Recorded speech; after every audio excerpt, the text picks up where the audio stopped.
Well, people, this is interesting, right? I got hit up about this new documentary called Touch Kink. And yeah, I had no clue what, what I mean? Because look, there's been so many different things. I think Lou Ferrou did one, and everyone, everyone went insane for those 50 Shades stuff. And there's always these things touching on kink, but it is hard to get an actual honest breakdown of what this shit is, right? So yeah, I was interested to check this out. Okay. So it is written, directed, and produced by Todd Max Carey. It's executive produced by Angie Roundtree, Andreas Velu, and Cole Kerr. Cinematography is Ari Van Dam. We have got Todd. He also edits the piece as well, right? With some help from Isabelle Brenu. Who else do we have? Okay, so we got the BDSM consultant and technical advisor, who was Simone Justice. Music was from Shoshana Samol, aka Zisk.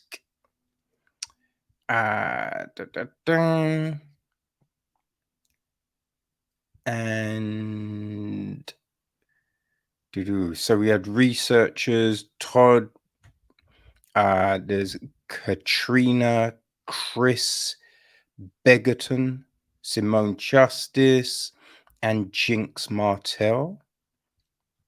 Okay, so the film follows January Seraph, Slave Robin, Mistress Evilyne, and Grace.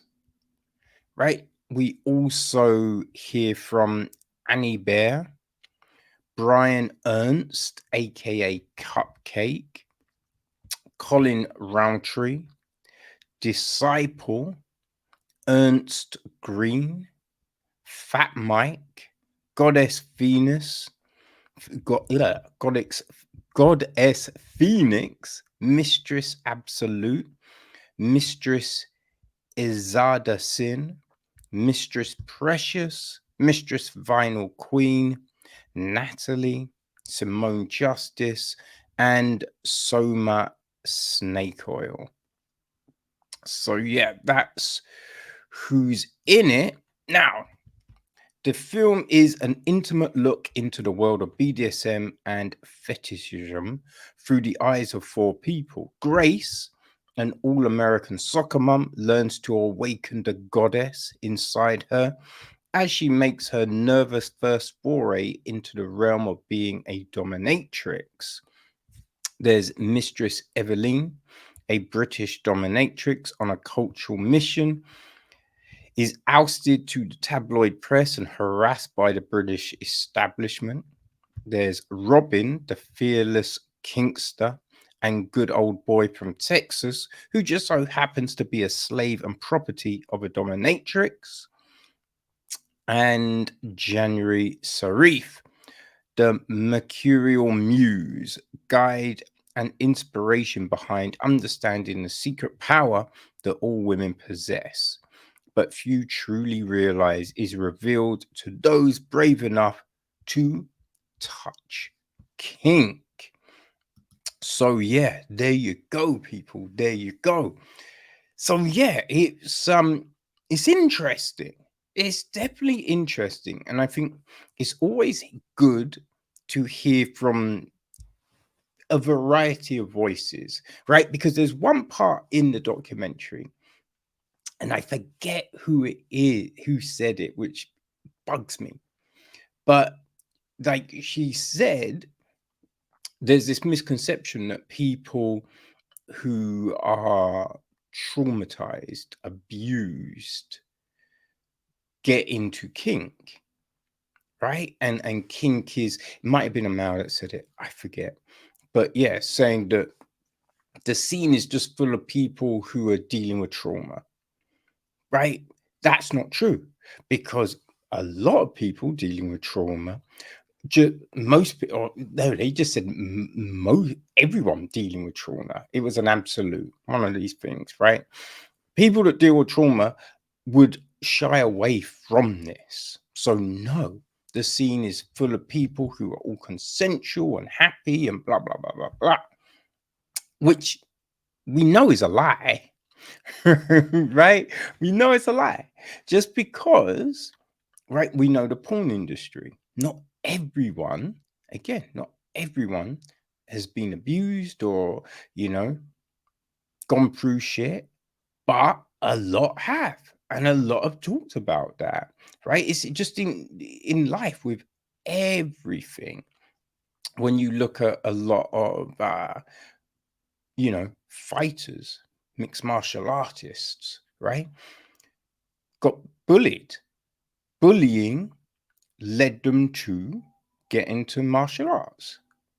Not everyone, but it's happened to a lot, right? So to make an absolute statement can be a little crazy. But then later on, and I think it was Robin Ernst. Ernst Green, even. I just pushed two people together. I think it was Ernst Green who said that there are people in the scene who are dealing with trauma, who have been abused in the past. And also talking about how the scene has grown, right? I think he said like from 65 people, and he's talking from like, I think he's in LA, right? Talking about 65 people in a room to now thousands in nightclubs every weekend, right? So with that, you have it's harder to know everyone, right? And he said that you have people coming in now with other intentions, right? Other, like, who their form of consent is completely different to what it should be, right? And that's the thing, as things grow, things change, but it's just, it just shows that point that you don't know. You can't make an absolute statement like everyone into this is this, because you just don't know, right? And there are liars, there are nefarious people. So it's looking at all of this. One thing that was really kind of amusing and funny about this was Mistress Evilyne, right? Because she was in Orpington. I grew up in Orpington. And so that whole situation was long after I'd moved. But I remember people talking about it and being like, oh, yeah, they found this. Like, I mean, there were a few plots. I remember in the high street, right? There was a florist, and above the florist, that was a knocking shop, right? There was a few spots in Orpington that people didn't know about. And then suddenly, all of this breaks. But yeah, I remember. So we get her point of view, which again, interesting, right? I thought it was a little crazy, some of the things she was saying, especially because, it's just like, oh, I can't believe people didn't accept.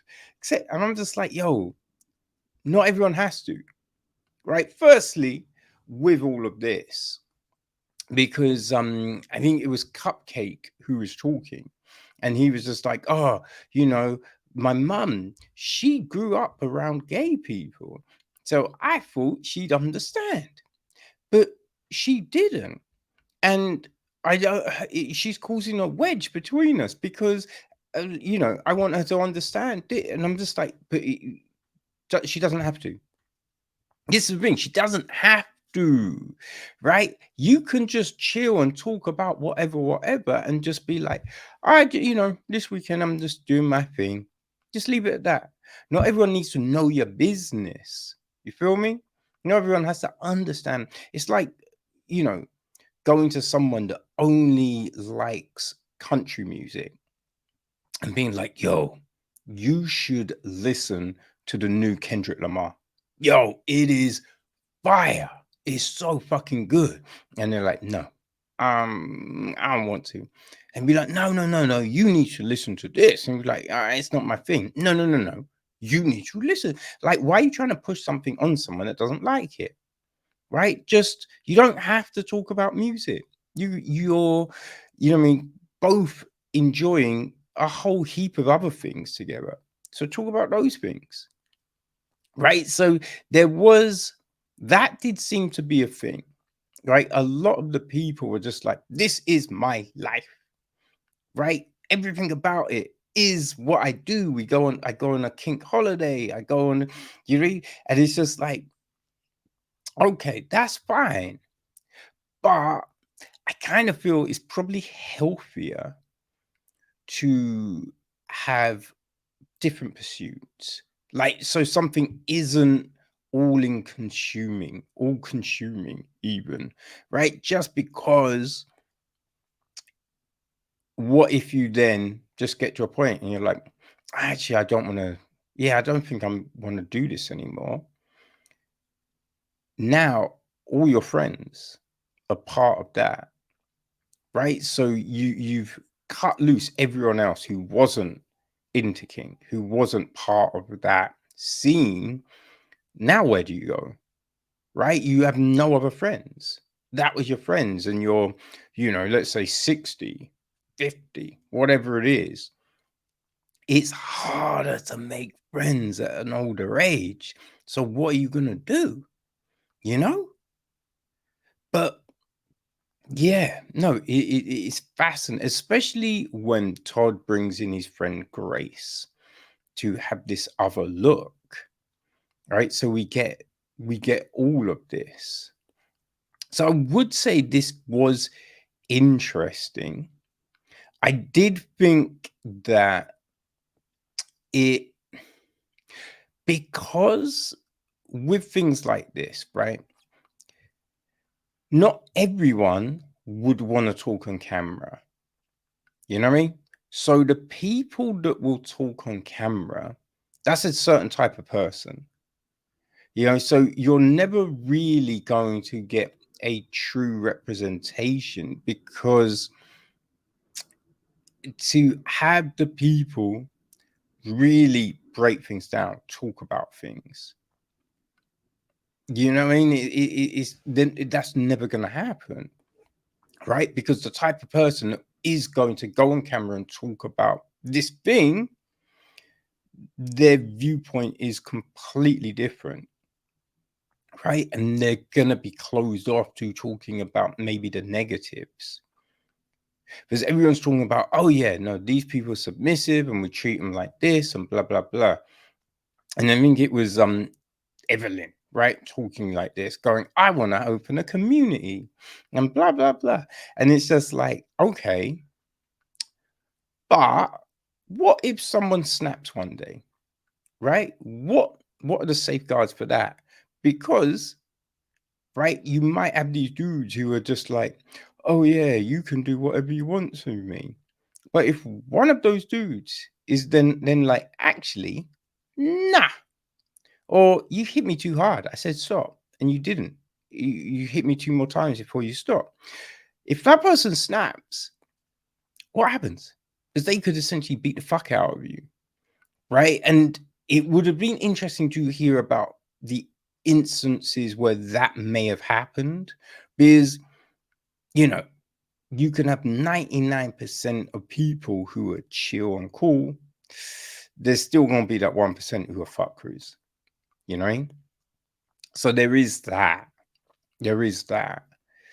The music was a bit jarring and grating just because I'm more interested in hearing people talk. I don't need this musical bed underneath playing, right? It just becomes more of a distraction for me, you know? That may just be me, people. That may just be me. But yeah, no, I do think Touch Kink is it's an interesting look at what this is, right? And as I said, 50 Shades came out and everyone was reading it, and just, and the thing is, I talked to people that did read it, and they're like, oh yeah, it's not like, it's badly written. Right? It's badly written. It's not that crazy. You know what I mean? This was like BDSM for beginners shit, right? So, but I think that colors the perception of what something is. So it's interesting getting a different look, right? And hearing from these different people on why, right? Why they want to come into it. Because we heard from the dominatrixes, the submissives, right? Just all of these different people. So that's interesting. I don't know if it gives you a completely full picture of what this is, but it gives you at least a perspective, gives you at least a perspective of this. So that's interesting, right? It's obviously having, well, not obviously, but it's having its world premiere at Fantasia. So, that is pretty big, right? So if you want to see it, people, you will be able to check it out, right? On Saturday, no, Sunday, even the 30th of July. All the information, ticket link, and whatnot is on the website. So be sure to go check that out. Todd's details, all of that jazz, people. So yeah, go check it out. And especially if you're curious, right? It's an interesting documentary, but I guess if you're curious in that world, it will give you a little bit of insight as well. So there you go. Touch Kink, people. Well, no, it's just Touch Kink. I added the people. All right. Touch Kink.